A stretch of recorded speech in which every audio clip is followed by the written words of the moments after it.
dwellers, this is Lance Birmingham speaking of the Lance Birmingham Cave Society Radio News Bulletin.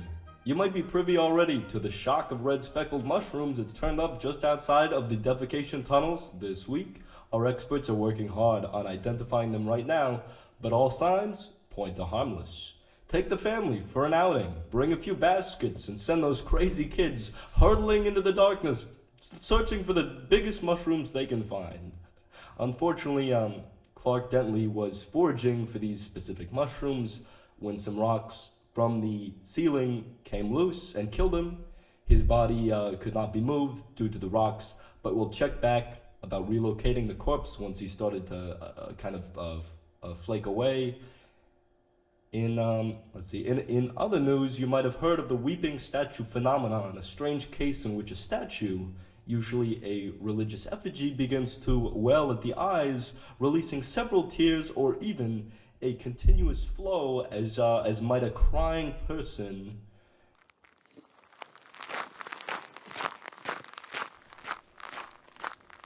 I'm here in cabin 15, where Jaybird Love stumbled onto the now famous peeing statue. Back in year 14, I personally uncovered this plastic statue of Richard Nixon while digging out a tunnel for my radio station. It's been living down here for, Jaybird, how long has this statue been here? Maybe 2 years. 2 years now.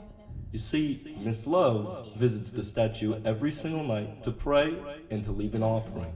And I can see, what is this you brought today? What I brought today.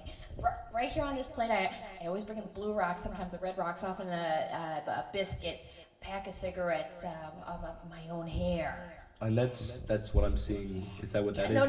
That's mold from the cookie. Sorry. Oh, so yeah. Okay, so Miss Love, let's hear about the phenomenon you witnessed last night. I know you're itching to share your story. Well, I came down the tunnel with my little plate of cookies, like usual. I lit a candle, I shut my eyes, and I kneeled right there at his feet. When I sit here, I feel calm. I feel safe from Ramone. I'm not worried about foraging for roots and for worms and for mushrooms. I'm not worried about what the other cave dwellers think about me. I'm soft. I'm still. I'm like a flannel someone's thrown over the back of the couch. Soft and still and inviting. The roar of life fades to a murmur. And then when I open my eyes, I see him looking down at me, giving me the number 2 sign on his big plastic fingers. And I know deep down in my heart that whatever I want, I'll get 2 of that. Anyway, I looked up, and there was just a kind of fountain of liquid began to hit me in the face. This was no sophomoric trickle. I was blown across the floor drenched. It took me a few moments before I gathered myself, but then I noticed the smell of pee. Of pee. And there you have it, folks. That which science still struggles to explain.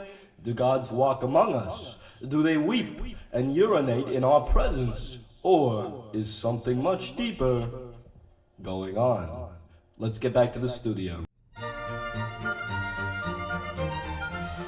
Lance, that certainly was a fascinating story. Dilly a dial here from the pipe. It certainly is a story, but let's watch it drift away into the mind's great and seething ocean for a moment and address our topic of the day, dreams. Now, Lance, I've always found dreams fascinating, just like we're putting our eyes up to a peephole into the unconscious world. They range from the shocking and obscene to the touching and sensual, and sometimes outright, utterly mundane.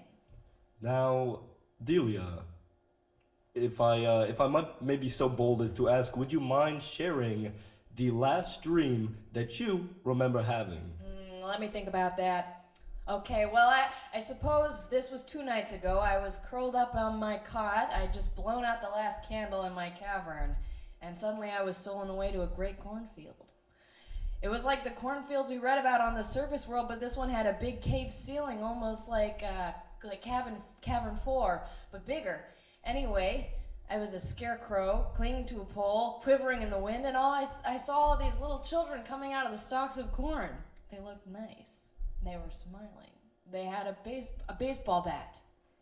They were laughing and hugging each other. They started to crack me on the legs with baseball bats. They pulled me off the pole, started to pull all the hay out of my body, and I woke up in tears. Let me tell you about it. Wacky. The thing was, I felt this odd connection to the children, as if they were my own. But of course, I have no children. Yeah, and what do you this dream? What do you think it means? If you had to take a guess. Perhaps this dream is a manifestation of some kind of resentment I have for myself for never having children. My future kids disemboweling me as revenge for not choosing to bring them into this world. That's fascinating. But perhaps, we should consult an expert. Let's hear what dream analysis expert Leif Antwerp has to say on the subject. I'll get him on the line right now. All right. Hello? Hello? Hello? Yes. Hi. Leif, Mr. Antwerp. Leif or is it Leif? Leif or Leif? It's Leif. It's French. French. Leif, okay. But Leif. many people just call me Leif. Ooh la la, you know. The French. That's what I've been saying. Yeah. So I've heard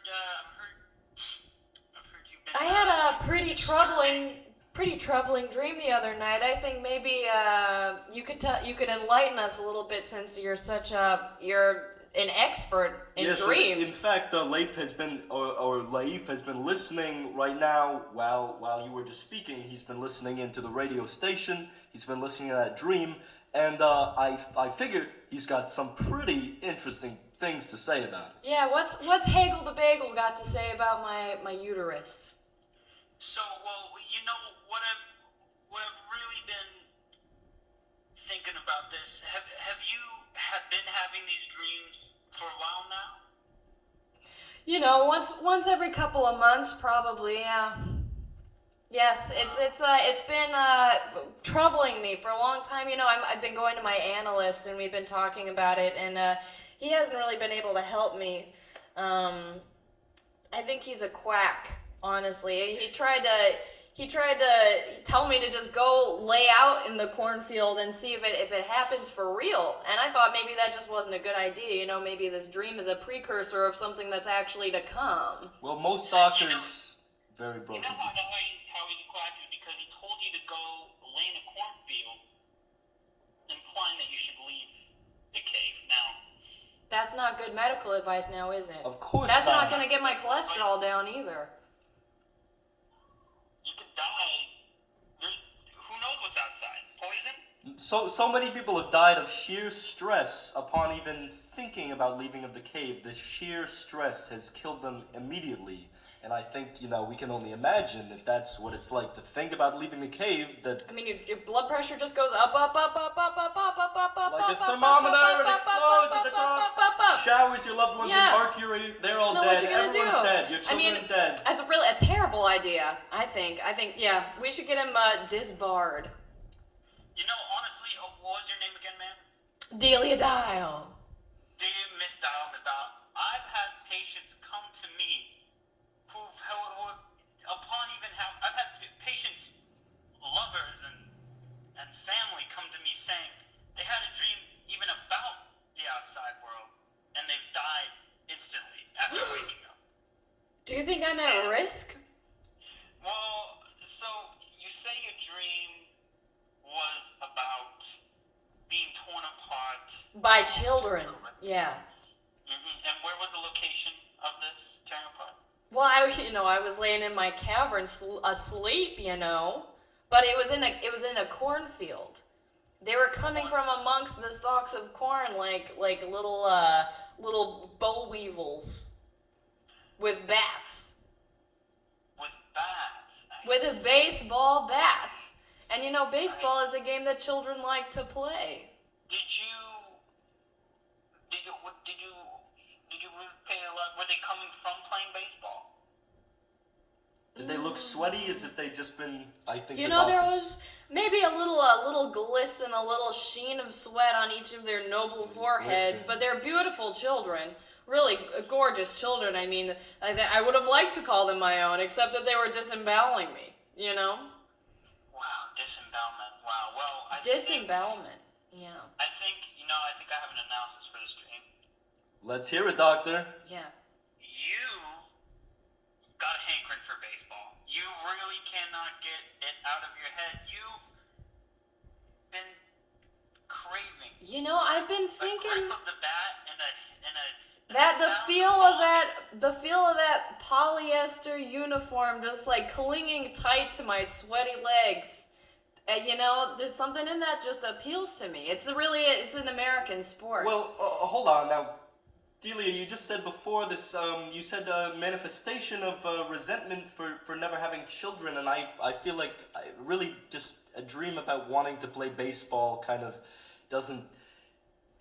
Well, you know, I think honestly, it seems much more Freudian for it to be a dream about baseball, you know, the sport, than children. Well, naturally it's a Than to have complicated children, game, you but know? of course, you know, is it really the... I mean, we should trust the doctor, of course. I just want to have a baby. Oh, Delia, it's okay. It's okay. You're on air. Delia. Oh my god, I'm so sorry. We'll edit this out. Don't worry. Okay. Can we edit this out? Hey, can we edit this out? Don't stop it! That's not part of the contract. I just wanted the public to know. Children, they're beautiful. They're beautiful. And so is the game of baseball. And, you know, why can't we have both? Why can't we have both? A time. You know, it's a free country. Question. You know, Miss Dial, not a lot of people know this, but Freud actually associated motherfucking with baseball, American sport. I think it's only natural that maybe you are side associating your relation with the not being able to have kids with your actual love for baseball. And you know, another thing, you know, there's a lot of other aspects that I'm really gaining from this team. You said something about cornfield too? Yeah, cornfield. I think- Those amber waves of grain. There might have been a mention of cornfield. You know, there's a lot more that goes into a dream than just one aspect. There's a lot of aspects to analyze here. So let's really think about this rationally. Okay. It could be the baseball field. You know, you're dreaming for baseball. But that seems a little ludicrous since we haven't even seen what baseball in the outer world really looks like. It's two people. We know what baseball looks like. It's two people standing 4 feet apart, On a diamond. kind of hitting something in each other's direction. I love diamonds. No, I'm sure you do. But we need to consider the other factors. You said cornfield. Now, this might have to do something with all the canned corn that you've been eating. That's true. You know that Tina I was told Checkers. beforehand that you have an addiction to the canned corn. You're running the supplies a little bit, and we only really save those for birthday parties, little kids' birthday parties. Of course, that's it. I can't resist the corn. It's delicious. It's just so sweet and creamy, just coming right out of the can right there. You just go, and then open it up, and I just suck it back. Sometimes- I know it's shameful. It's disgusting. Late at night in the tunnels, I hear the reverberating sounds of a small can being opened, and let me just say, I'm not entirely confused about whose cave it's coming from. And yeah, Every empty can like a track mark. I'm sorry, Lance. I let you all down. I thought I had it under control, but... It's okay. Sometimes our dreams articulate what we, with our mouths and tongue and teeth, cannot paint into a picture. And you know, the picture paints 1,000 words and also 1,000 lashings. So I think we're going to have to send you over to the overseer, and he's going to have to take care of your corn addiction. Lashings? But my skin is so tender.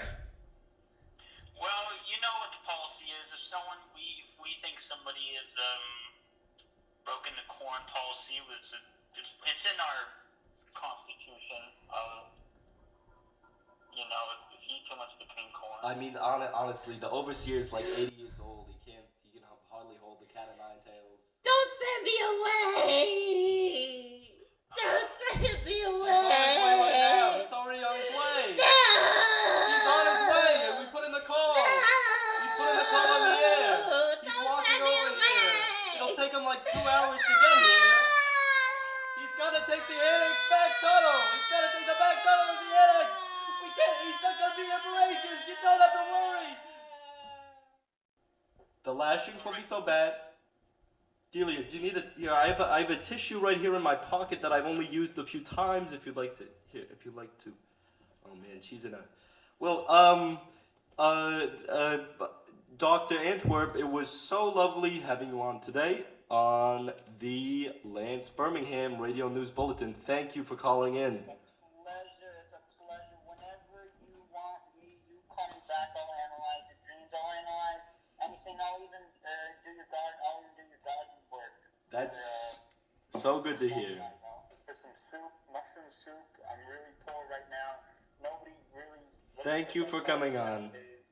Please help me have a family. Thank you so much for coming on the air, and a big kiss good night to you, Doctor. Good night. Beautiful. Good night. Please. And that was Dr. Antwerp for our segment on dreams. Tomorrow night, we'll indulge in some powerful ideas about exercise in your own cave and how to get a full stretch when you only have about 3 by 6 feet to work with. Thanks so much again for joining us. This is Lance Birmingham. And Delia Dial. Signing off.